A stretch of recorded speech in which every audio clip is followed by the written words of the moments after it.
శ్రేష్ఠ దేశం నిత్యము ఉండేదము ప్రభుతోనే నిత్యము వెళ్ళేదము శ్రేష్ఠ దేశం నిత్యము ఉండేదము ప్రభుతోనే నిత్యము పరలోక దేశము ఉత్తమం మన దేశం అతి ఉత్తమం పరలోక దేశము ఉత్తమం మన దేశం అతి ఉత్తమం వెళ్ళేదము శ్రేష్ఠ దేశం నిజము ఉండేదము ప్రభుతోనే నిత్యము తండ్రి కోరికాయే మనకు కరాజనివా లోక సృష్టికము ఏ పాటైనా పట్టణము తండ్రి కోరికాయే మనకు కరాజనివా లోక సృష్టికము ఏ పాటైనా పట్టణము వెళ్ళేదము శ్రేష్ఠ దేశం నిజము ఉండేదము ప్రభుతోనే నిత్యము అద్భుత ఒక రిక్షాలో వెళ్ళి పండుగ పెట్టి బోర్లుగా పండుగ పెట్టి ఒక ఫోటో తీపించి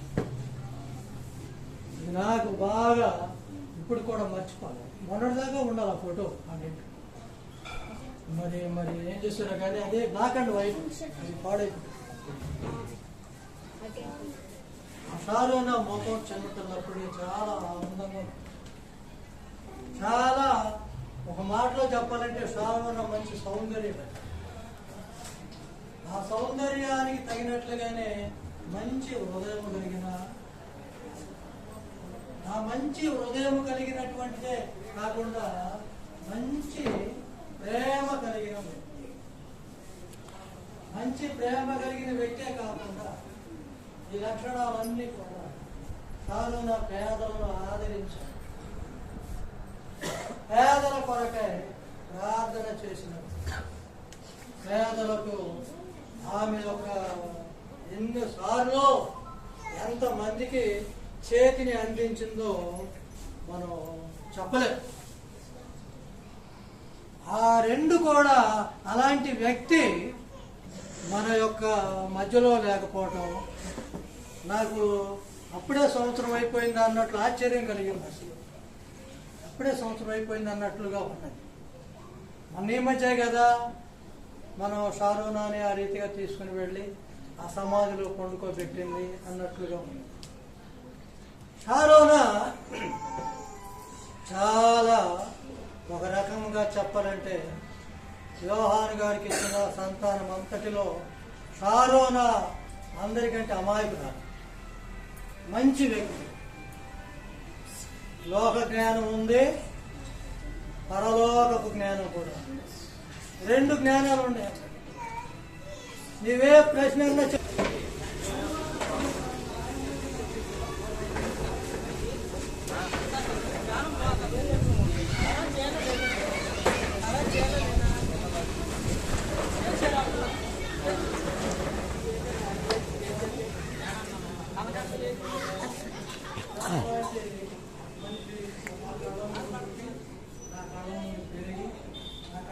ముగించుకుని మరి పరలోకానికి నాకంటే ముందు మనకెంత బాధగా ఉంటుంది. మన కళ్ళ ముందు పుట్టి మనకంటే ముందు వెళ్ళిన వాళ్ళు మరి వెళ్ళారంటే వాళ్ళే మనమేం తలంచుకుంటాం. నేను ముసలివాడిని అయిపోయిన తర్వాత వీళ్ళందరూ కూడా నా సమాధి కార్యక్రమానికి వస్తారు, నన్ను చూసి ఏడుస్తారు అని మన బిడ్డలను చూసి మనం అనుకుంటాం. కానీ వాళ్ళు మనకంటే ముందు వెళ్ళినప్పుడు మన బిడ్డలు మనకంటే ముందు పడినప్పుడు మన చాలా బాధ, చాలా బాధ. కనుక ప్రియమైన వాళ్ళారా, ఏది ఏమైనా కరోనా చాలా ధన్యురాలు, చాలా ధన్యురాలు. చౌదరి పురుషోత్తం గారి కుమార్తె, చిన్న కుమార్తె యొక్క పెనిమిటి లేత వయసులో చనిపోయాడు. చౌదరి పురుషోత్తం గారు చాలా గుటగుటలాడుతున్నాడు. ఆయన ఎప్పుడు చచ్చిపోతాడో తెలియకుండా ఆయన ప్రాణం ఉంది. సరే, వాళ్ళ అల్లుడు మంచాన పడి ఈయన చచ్చిపోవటానికి సిద్ధంగా ఉన్నాడు. ఒకరోజు చనిపోయాడు. వీళ్ళందరూ ఏమనుకున్నారంటే, లేత వయసులో చిన్నప్పుడే పెళ్లి చేశాము, చిన్న కుమార్తె, ఈ అమ్మాయి పెళ్లి చనిపోయాడంటే ఇప్పుడు చౌదరి పురుషోత్తం గారి యొక్క గుండె ఆగిపోయి వద్దులే, చెప్పొద్దులే అనుకున్నాడు. ఆ రాత్రి దాచిపెట్టారు ఆయన చెప్పకుండా. ఆయన ఏం చేశాడంటే, ఆ రోజు ఉదయాన్నే వచ్చాడు. ఉదయాన్నే వచ్చి కుమార్తెను పలకరించడానికి వచ్చి చూశాడు. చూస్తే ఇంటి ముందు మరి ఆ శవం పడుకోబెట్టి ఉంది. ఆ అమ్మాయి భర్త ప్రక్కనే కూర్చుని ఉంది. అప్పుడు చౌదరి పురుషోత్తం గారు ఆమె చేయి పట్టుకుని, పిచ్చి పిల్ల ఎందుకు ఏడుస్తావు, మనకంటే ముందు శ్రేష్టమైన దేశం వెళ్ళాడు, నేను ఏడబాకు, అక్కడ కలుసుకుంటాం మనం అందరం అని ఆమెతో చెప్పి ఆమెను బాధపరిచాడు చౌదరి పురుషోత్తం. చూడండి, ఆ రీతిగానే మన సహోదరుడు గంధం దేవదానం గారు ఫిబ్రవరిలోకి రాసిన పత్రిక 11వ అధ్యాయంలో చదువుతూ, యాత్రికులము పరదోషంలో ఉన్నాము చెప్పుసు ఒక మాట ఎక్కడ చెప్పినప్పుడు నాకు ఒక మాట గుర్తుకొచ్చింది. 15వ వచనంలో ఏముందంటే, వారు ఏ దేశము నుండి వచ్చిరో ఆ దేశమును జ్ఞాపకముందుకుని కొన్నాడలా మరలా వెళ్ళుటకు వారికి వీలు కలుగు. అసలు మానవుడి యొక్క జీవితం మర్మమైనది. అసలు మానవుడు అనుకుంటాడు కానీ, నేను అది చేయాలి ఇది చేయాలనుకుంటాడు కానీ, ఎప్పుడు తాను ఏది చేసినా ఏది జరిగినా అది దేవుని చిత్తం చొప్పుననే జరిగింది. తన చిత్తం చొప్పున అనుకుంటాడు మానవుడు. మానవుడు ఎలాంటి బలహీనుడు అంటే, ఒక 4 రోజుల తర్వాత ఈ సమయంలో ఎవరు ఎక్కడుండేది ఏ ప్లేస్లో ఉండేది తెలియదు మానవుడికి. మానవుడు 4 రోజుల తర్వాత ఏ కూర తింటాడో తెలియదు, ఏ పరిస్థితిలో ఉంటాడో తెలియదు. ప్రతి పరిస్థితి కూడా దేవుడు నిర్ణయించుకుని బట్టే జరుగుతూ ఉంది. దేవుడు నిర్ణయించడాన్ని బట్టే జరుగుతూ ఉంటుంది. ఇక్కడ ఏం రాయబడి ఉందంటే, వారు ఏ దేశము నుండి వచ్చిరో ఆ దేశమును జ్ఞాపకం ఉంచుకుంది. మా సార్ అన్న మన జ్ఞాపకం ఉంచుకుంది. అయ్యో, నేను కొంత దూరం వెళ్ళిపోయి వచ్చాను, ఈ యొక్క యాత్రా జీవితంలో కొంత దూరం వచ్చాను, ఇంకా ఎంతో దూరం ఉంది, ఈ దూరం వరకు చూడండి. ఎంతో అది ఒక విశ్వాసికి తప్పితే మరి అన్యులకు అలాంటి ఆశ పుట్టదు. ఎందుకని అంటే, నాలాగా ఇతరులు కూడా వెలిగింపబడాలి. ఒక కరపత్రం తీసుకొని నాతో ఏం చెప్పిందంటే, మా కమల మా ఆడపడుసు హైదరాబాదులోనే మరి కరపత్రాలు పంచిందని చెప్పి కరపత్రాలు పంచింది మా ఆడపడుసు. నేను కూడా లేచి ఇచ్చిపోయేవారికి ఒక కరపత్రం చదివి ఆ కరపత్రం ద్వారా రక్షింపబడితే ఇంకా అంతకంటే మించిన సంతోషం ఇంకోటి ఉండదండి. రక్షింపబడిన వ్యక్తి ఆ కరపత్రం ఇచ్చినటువంటి ఆయన యొక్క పరలోకములో దేవుడిచ్చే కిరీటంలో ఒక రక్తం వలె మెరుస్తాడు. మీరు అది గుర్తుపెట్టుకోవాలి. మనం ఎవరినైనా ప్రభు దగ్గరకు నడిపిస్తే, ఏ పరిస్థితిలో నడిపిస్తే, మన ద్వారా రక్షింపబడిన వారు దేవుడు మనకిచ్చేటువంటి కిరీటములో దేవుడు వారిని ఒక మరి కిరీటములో అమర్చేటువంటి ఆ ముత్యముల్లాగా అమరుస్తారు. ఫలానా సమయంలో ఇదిగో ఈ ముత్యం ఉందే, ఈ ముత్యము నీవు చెప్పినప్పుడు నమ్ముకున్నవాడైనా, ఈమె ఉన్నదే, ఈమె నువ్వు చెప్పుకుంటే నమ్ముకుంది, ఈ పాప ఉన్నదే నీవు సండే స్కూల్లో చెప్పినప్పుడు ఇదిగో నమ్ముకున్నా అని దేవుడు మనకిచ్చేటువంటి ఆ కిరీటంలో ఆ రత్నాలు దేవుడు పొదుగుతాడు. ఆ మాటను ఆ బిడ్డ తీర్చుకుందామని అంటాం. కానీ చాలా మందికి వాక్యం చెప్పేది, చాలా మందిని హెచ్చరించేది, ప్రోత్సహించేది. అలాంటి వ్యక్తి మన మధ్యలో మరి లేకుండా ఉండటం భౌతికంగా మనకి విచారమే కానీ పరలోకములో చూడండి. మరి ఎఫెసీయులకు రాసిన పత్రికలో ఒక మాట ఉంది. అదేం మాట అంటే మరి 3వ అధ్యాయం 14వ వచనం, ఈ హేతువు చేత పరలోకమందును భూమి మీదను ఉన్న ప్రతి కుటుంబమును, పరలోకమందును భూలోకమందున్న కుటుంబం. కానీ ఈ భూలోకంలో నుండి వెళ్ళిపోయిన తరువాత భార్య చేసిన పనికి భార్యకి ప్రతిఫలం, భర్త చేసిన పనికి భర్తకు ప్రతిఫలం, కుమారుడు చేసిన పనికి కుమారునికి ప్రతిఫలం. ప్రతిఫలాలు వేరుగా ఉంటాయి. భార్య కష్టపడితే భర్త కష్టపడకపోవచ్చు, భర్త కష్టపడితే భార్య కష్టపడకపోవచ్చు, వీళ్ళిద్దరూ కష్టపడకపోతే ఒక బిడ్డలు కష్టపడవచ్చు.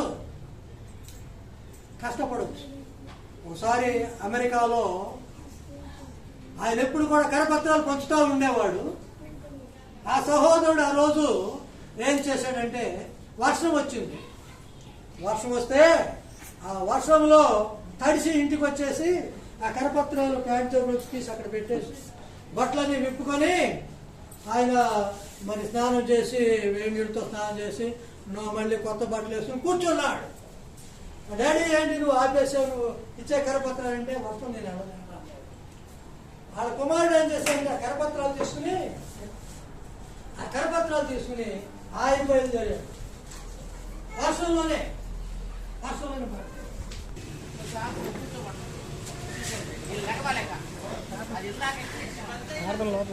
లోపలే పద బాను.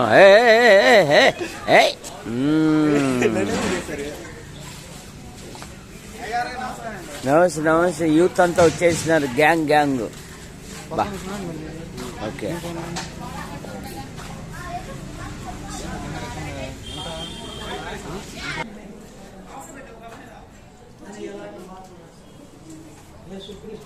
ఉన్న వారికి శిక్ష విధిలేదని మాట ఆమె ఆధారపడ్డాడు.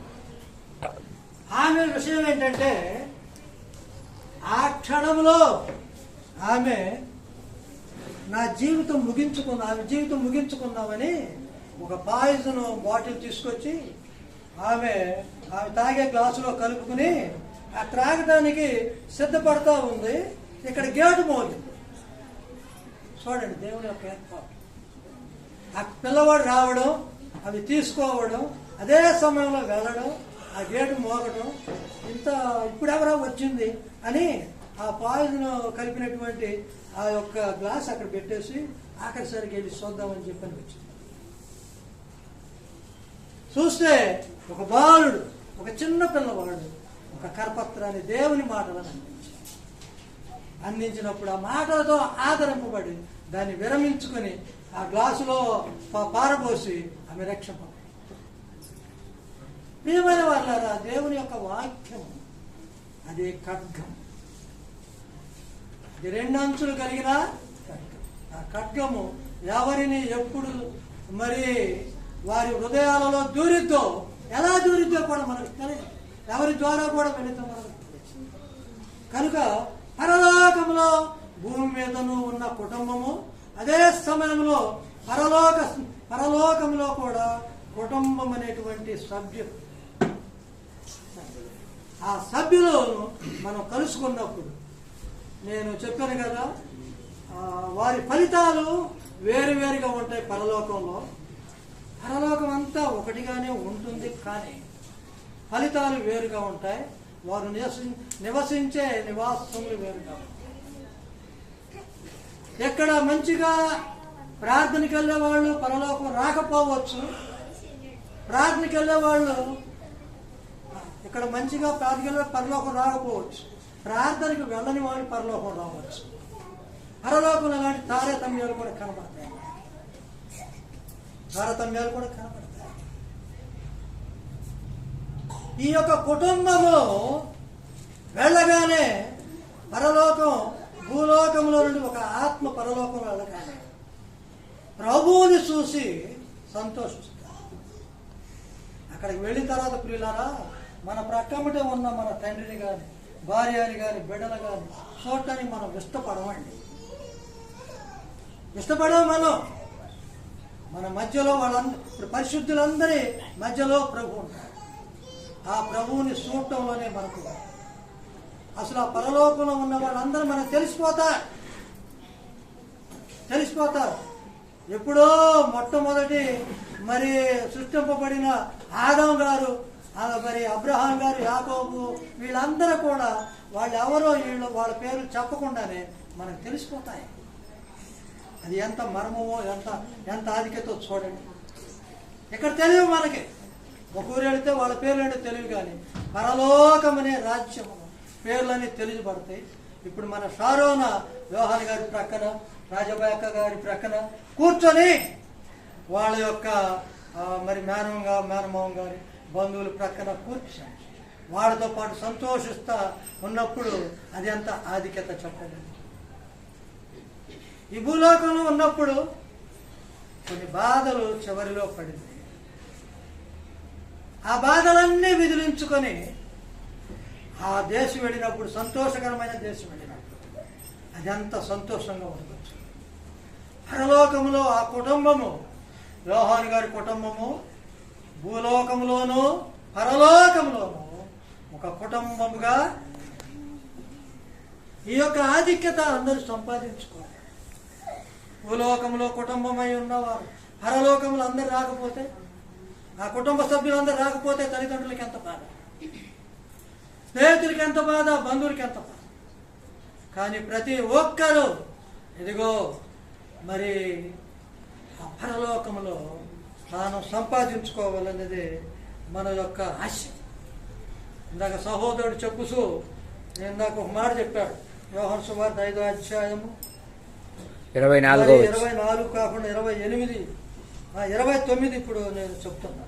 అదేంటంటే 28లో ఒక కాలము వచ్చుచున్నది, ఆ కాలమున సమాధులలో ఉన్న వారందరూ ఆయన శబ్దము విని మేలు చేసిన వారు జీవ పునరుత్థానమునకును, కీడు చేసిన వారు తీర్పు పునరుత్థానమునకు బయటికి వచ్చారు.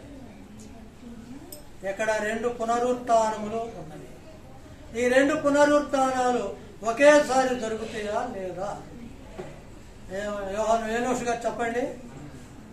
ఒకేసారి జరిగితే ఏమన్నా ఇదిగా ఉంటుందా? ఈ 2 పునరుత్థానాలు ప్రియులారా, ఈ 2 పునరుత్థానాల మధ్య 1000 సంవత్సరాలు గ్యాప్. ఈ 1000 సంవత్సరాలు గ్యాప్లో ఇప్పుడు పరలోకం వెళ్ళిన వారందరూ కూడా మరలా భూలోకంలోకి రారు. అదే నిత్యత్వంలోనికి దాటిపోతారు. అంతే. ఇది ఒక నిత్యత్వం అనుకోవాలి మనం.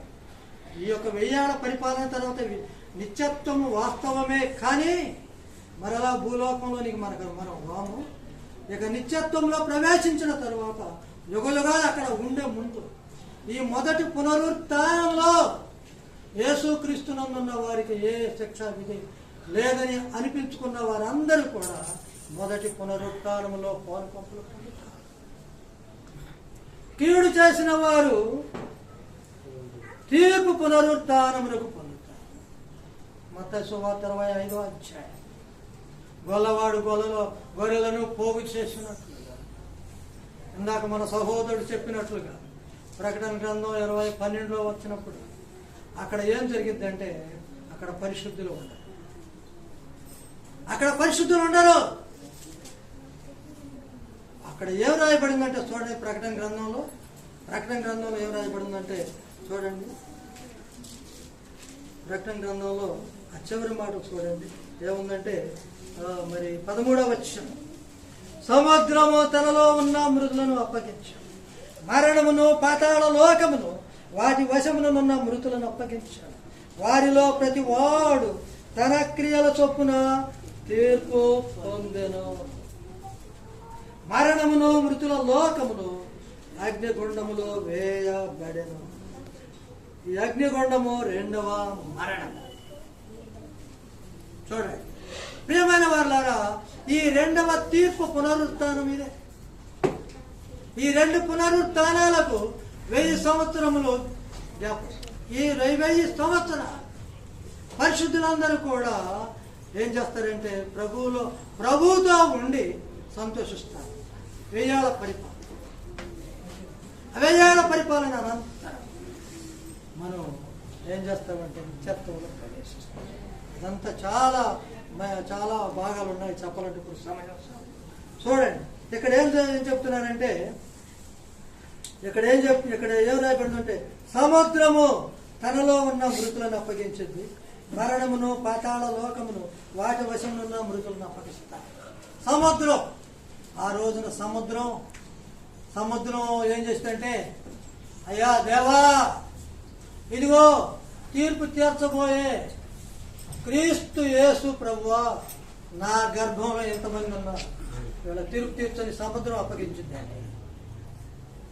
మరణము మృతుల లోకం, ఎవరైతే తను సాధించుకుంటారని ఇదిగో ఇష్టం లేని జీవితంలో ఉండి విసిగిపోయి, జీవితం అంటే విసిగిపోయి చనిపోయిన వాళ్ళ మరణము అప్పగించిందండి.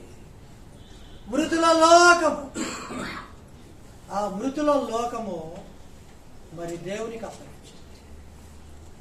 అప్పగించినప్పుడు యేసుక్రీస్తు ప్రభు తీర్పు తీరుస్తాడు.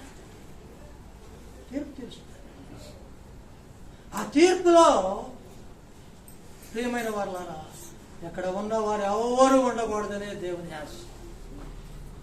మన కుటుంబ సభ్యులు కానీ, మన బంధువులు కానీ, మన ఎరిగిన వారు ఎవరైనా కానీ, వారు ఎవరు కూడా తీర్పులో ఉండకూడదు. ఎందుకని ఉండకూడదంటే, ఆ తీర్పు జరిగిన తరువాత ఇక వారి నాశనము నిత్య నరకమేనండి. అక్కడ అగ్ని ఆరదు. దేవుడు అసలు ఆ అగ్నిని మానవుల కొరకే సృష్టించలేదు. మానవుల కొరకే సృష్టించలా దేవుడు ఆ నరకాన్ని. దేవునికి వ్యతిరేకముగా ఇదిగో పరలోకములో పాపం చేసినటువంటి ఆ దోతలకు మాత్రమే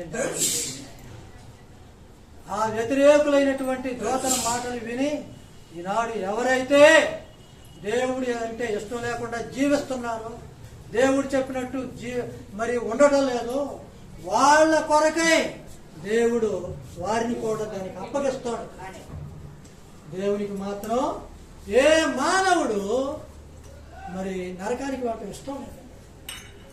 అభిపత్రికలోనే మాట ఏముందంటే, ఆయన ప్రతి మనుషుని కొరకు మరణాన్ని అనుభవించాడు. ప్రతి మనుషుని కొరకు మరణాన్ని అనుభవించాడు. ఆ మరణము యేసుక్రీస్తు ప్రభు మరణం ఏదో చచ్చిపోయాడు, ఏదో రక్తం కార్చాడు, ఏదో దెబ్బలు తిన్నాడని మనం అనుకుంటున్నాం, కానీ ఏదో మాటలతో చెప్తున్నారు. కానీ అది నిదానంగా ఆలోచించండి. యేసు ప్రభు యొక్క రక్తము ఒక బొట్టు ఎంత విలువ చేసిందో చెప్పండి. ఆ రక్తము బొట్టు విలువ ఎంతని మనం కట్టలేము. ఒక మనిషికి రక్తం సారకపోతే ఒక బాటిల్ ఇచ్చినందుకు కొన్ని 100 రూపాయలు ఇస్తున్నారు. అయితే యేసు ప్రభు యొక్క రక్తం బొట్టు ఎంత విలువైంది, అది ఎంత. ఈ పాపాలన్నిటిని కూడా మరి లెక్క వేస్తే మన జీవితంలో ఎన్ని పాపపు ఎంత మోటైపోయింది చెప్పండి. ఎంత మోటైపోయింది. ఆ మూట అంతటిని కూడా, ఆ పాపాలన్నిటిని కూడా ఒక్కొక్కటే తీసి తన అమూల్యమైన రక్తంలో కడుగుతూ ఉంటే, దీనికి మురికైంది అనుకోండి, ఇంటికి వెళ్ళిన తర్వాత మా పిల్లలు ఏం చేస్తారు, సబ్బు పెట్టి ఇట్లా చేస్తూ ఉంటారు, మురికిపోతూ ఉంటారు. మన పాపం ఆ రక్తము ఈ యొక్క విలువ ఎంత గొప్ప. ఆయన పొందిన శ్రమ, ఆ శిలువలో ఒకసారి చూడండి, ఆ ప్రభు శిలువలో వేలాడుతున్నాడు. రక్తం అంతా కారిపోయింది, నీరు కూడా కారిపోయింది, నాలుక దవడను అంటుకుపోయింది. ఆ యొక్క రక్తము నీరు లేనటువంటి ఒక శవం ఆ శిలువలో వేలాడు. భక్తులకి ఏమన్నా వాగ్దానం, ఇదే వాగ్దానము మనం హెచ్కేల్ గ్రంథం 37 అధ్యాయం 12లో కూడా మనం చూడాలి. ఈ వాగ్దానాలు కొత్త నిబంధనలోనే కాదు, కానీ పాత నిబంధనలో మనం చూస్తే అనేకమైన వాగ్దానాలు దేవుడు పాత నిబంధన భక్తులకి ఇచ్చాడు. అయితే పాత నిబంధన భక్తుల కంటే కొత్త నిబంధన భక్తులు చాలా ధన్యులు, శ్రేష్ఠులు. ఏంటంటే వీళ్ళకు తెలిపిన మర్మము పాత నిబంధన భక్తులకి తెలియదు. అబ్రహాము మంచి విశ్వాసి, విశ్వాసులకు తండ్రియే. కానీ అబ్రహామునకు మనం చనిపోయిన తరువాత మనకు ఒక లోకం, పరలోకం ఉంటుంది. అక్కడ నాకు దేవుడు బహుమానం ఇస్తాడు. ఇది మనకు తెలిసినంతగా మనకి వారికి తెలియపరచాలి. ఆయన ఏమైనా చూశాయంటే అబ్రహాము గారు, దేవుడు ఒక శిల్పి, ఒక నిర్మాణకుడు. ఆయన పునాదులు కలిగిన పట్టణాన్ని నిర్మిస్తున్నాడు. ఆ పునాదులు కలిగిన పట్టణంలో నేను ఉండబోను. అది నా సొంతం చేస్తాడని ఎరిగి ఉన్నాడు. తన కుమారుని పంపిస్తాడు, ఆ కుమారుడి ద్వారా నాకు కూడా విమోచనం కలిగింది ఆయన. కానీ అందరికీ కూడా సారునంతగా మన ప్రభువు అందరికీ, పాత నిబంధన భక్తులకు కొత్త నిబంధన వారికి కూడా సారినంతగా పరిశుద్ధమైన రక్తమును కాచి రక్షించి వారిని పరమునకు పిలుస్తూ ఉన్నారు. అట్టి వారిలో మన సారోన గత సంవత్సరం ఈ రోజున ప్రభువు పిలుపును అందుకొని ప్రభు దగ్గరకు చేరి ప్రభువును స్తుతించుతూ ఉన్నది.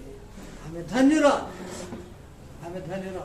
ఈ లోకంలో మన మధ్యలో లేదని మనం చింతించవచ్చు. కానీ మరి ప్రియమైన వారులారా, మనకంటే ముందు వెళ్ళిన వారందరూ కూడా ధన్యులే, ధన్యులే.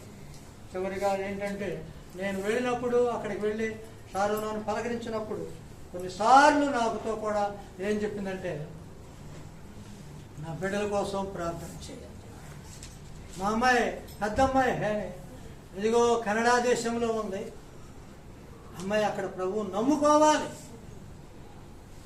నా కుమారుని నమ్ముకోవాలి, నా చిన్న కుమార్తె నమ్ముకోవాలి, వారు ప్రభు రాజ్యంలో ఉన్నారు అని షారోన్ ఆ కోరికతో సరిపోయింది. కనుక ప్రియమైన మరి హ్యానీ, చిన్న పాప, మన ఆయుజ తన తల్లి కోరికను తీరుస్తారని నేను నమ్ముతున్నాను. ఎందుకంటే మీరు ఆలోచన చేయండి, ఈ లోకంలో మనం ఎంతకాలం ఉంటామో తెలియదు. మెతూషెలా 969 సంవత్సరాలు బ్రతికారు. అయినా ఆయన మృతి చెందాడు. చూడండి, ఎంతకాలం బ్రతికినా మనం మృతి చెందాలి. కనుక ఏ రోజు ఎలా ఉండునో, అమ్మ యవనస్తులు మీకు తెలియదు. యవన కాలంలోనే దేవుని కాడిపోయేట మీకు మేలు. కనుక ఆ కాడిని దేవుడు మీ మీద మోపుతున్నాడు. మీరు దేవునికి విధేయులై ప్రభువుని నమ్ముకొని మరి దేవుని బాటలో, అమ్మ నాన్న నడిచిన బాటలో మీరు నచ్చినప్పుడు మీరు సొంతంగా మరి వ్యక్తిగతంగా ప్రభువుని ఎరగాలి, అంగీకరించాలి, విశ్వాసం ఉంచాలి. ప్రతి దినము బైబిల్ బాగా చదువుకోవాలి, ప్రార్థన చేసుకోవాలి. అప్పుడు దేవుడు మిమ్మల్ని తనలో మరి పెంచి పరలోకంలో మీ అమ్మగారి కంటే గొప్ప బహుమానం మీకు ఇస్తారు. నిజంగానయ్యా, యవన కాలంలో ఏ బిడ్డ అయితే ప్రభువు నమ్ముకుంటారో ఆ బిడ్డకు మంచి బహుమానం ఉంటుంది. ఒకసారి నేను మీరు తీసుకోబడి ఒక మాట చెప్తాను. ఒకసారి పరలోకంలో ఒక పోటీ జరిగిందంట.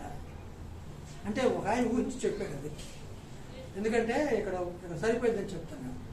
ఆ పోటీ ఏంటంటే, పరలోకంలో ఎవరు గొప్పవారు, పరలోకంలో ఎవరు గొప్పవారు, నేను గొప్ప అని అందరూ నేనే గొప్ప అంటున్నారు.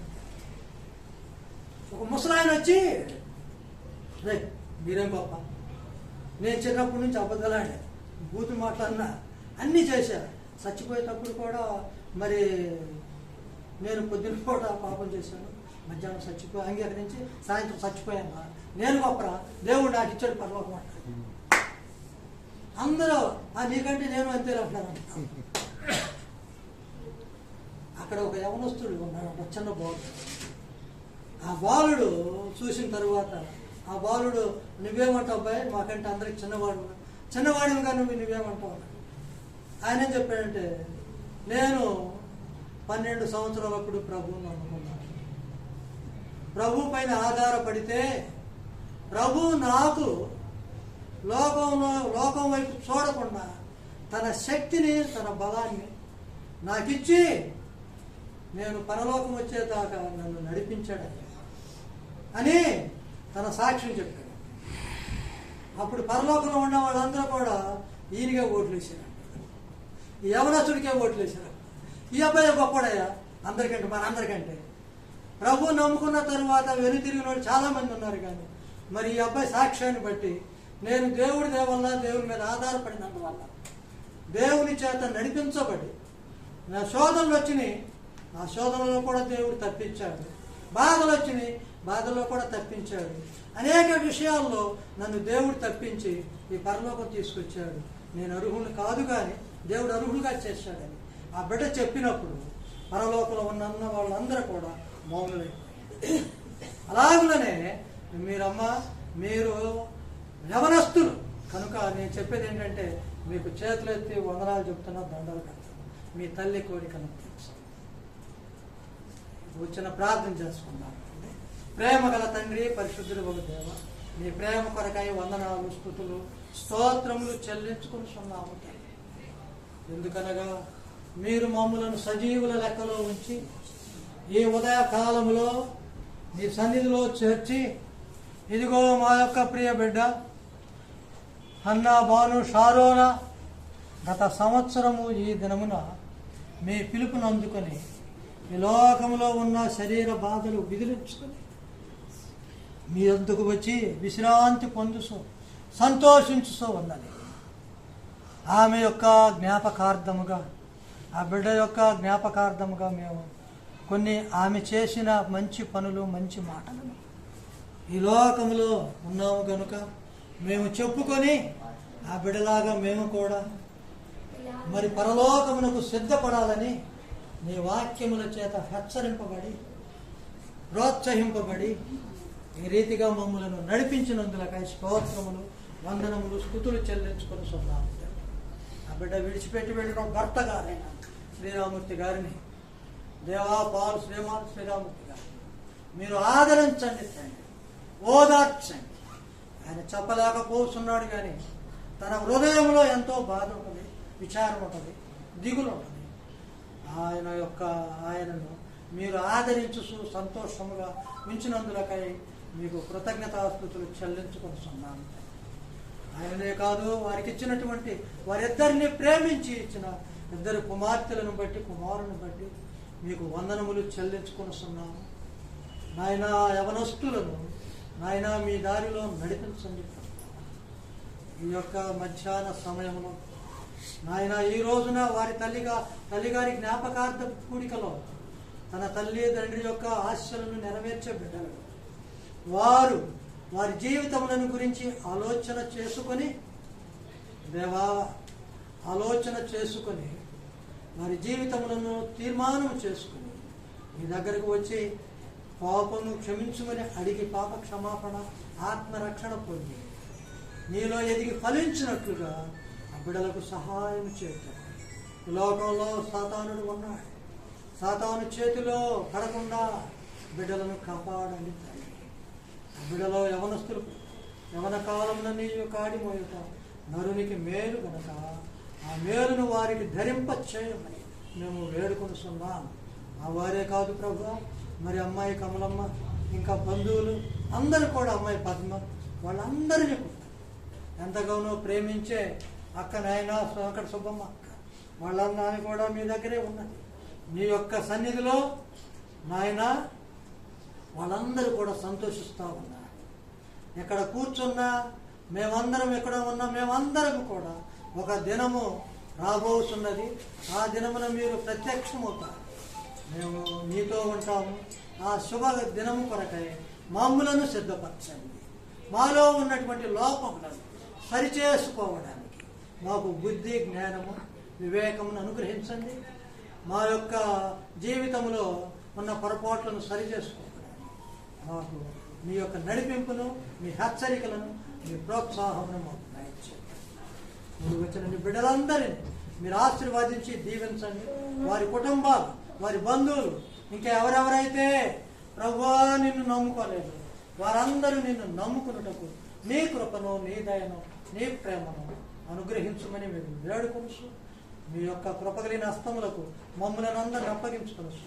ముఖ్యంగా నాయన మరి సాధువును విడిచిపెట్టి వెళ్ళినటువంటి నాయన కుటుంబమును, బంధువులను అందరినీ కూడా ఆదరించమని మీరే మహిమ పొందుతారు. మీ దయగలిగిన హస్తములతో నాయన అందరికీ బలము, శక్తి, ఆరోగ్యము, మీ దీవెనల ఆశీర్వాదములను దయచేయమని దేవా. మరి విదేశములలో ఉన్నటువంటి మరి నాయన మరి సారోనమ్మ చెల్లెలు కనకమ్మ ఎంతో ఏడుస్తూ ఉన్నది. ఆ బిడ్డను కూడా మీరు ఆదరించండి. అక్కడ పాల్ గారు, జాన్ గారు ఉన్నారు, వారిని కూడా ఆదరించండి దేవా. మరి అక్కలేదని మరి ఎంతో విచారంతో ఉన్నటువంటి మరి మార్టిన్ గారు, నాయన మ్యాథ్యూ గారు, వాళ్ళందరినీ కూడా బుచ్చమ్మ, వాళ్ళందరినీ కూడా మీరు ఆదరించండి ప్రభు. వాళ్ళ లేని సారుణ లేని లోటును తలపోచుకోవచ్చు. వారెంతో విచారంతో ఉండుంటారు కనుక వారి కన్నీటిని మీరే తుడిచి వారిని సంతోషపరిచి పరలోకంలో మంచి బహుమానములు సంపాదించుకునే వారుగా అందరినీ సిద్ధపరచండి. ఏ మా మనవులను మా ప్రభువును, మా రక్షకులను, మా ప్రాణ విమోక్షకులైన యేసు క్రీస్తు ప్రభువు నామములో స్తుతించి ప్రార్థించి అడిగి వేడుకొనుచున్నాము తండ్రి. ఆమేన్. ఆమేన్.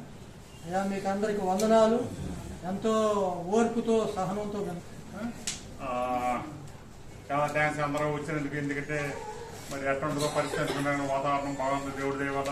ఇవాళ ఎండగా ఉంది కూడా. అందరూ వచ్చింది ప్రతి ఒక్కరు వందనాలు. కాకపోతే కొన్ని చీరలు చాలినట్టుగా ఉంది. ఎవరు కూర్చొని చేరాలి ఏమనుకోవద్దు. పరిస్థితి ఏంటంటే చీరలు చాలలేదు, అవి వేరే ఫంక్షన్కి వెళ్ళినాయంట. అందువల్ల ఉన్నవాళ్ళు వాళ్ళ కుర్చీలు తీసుకెళ్తేనే బెటర్. ఆడ సాధారణ కుర్చీలు భోజనాల మీద సరిపోనే ఉన్నాయి. అది పరిస్థితి. తర్వాత ఉండాలి. కాసేపు కూర్చున్నాం, అయిపోయి వచ్చింది. నెక్స్ట్ బ్యాచ్ ఓకే, అందరికి వందనాలు. అందరికి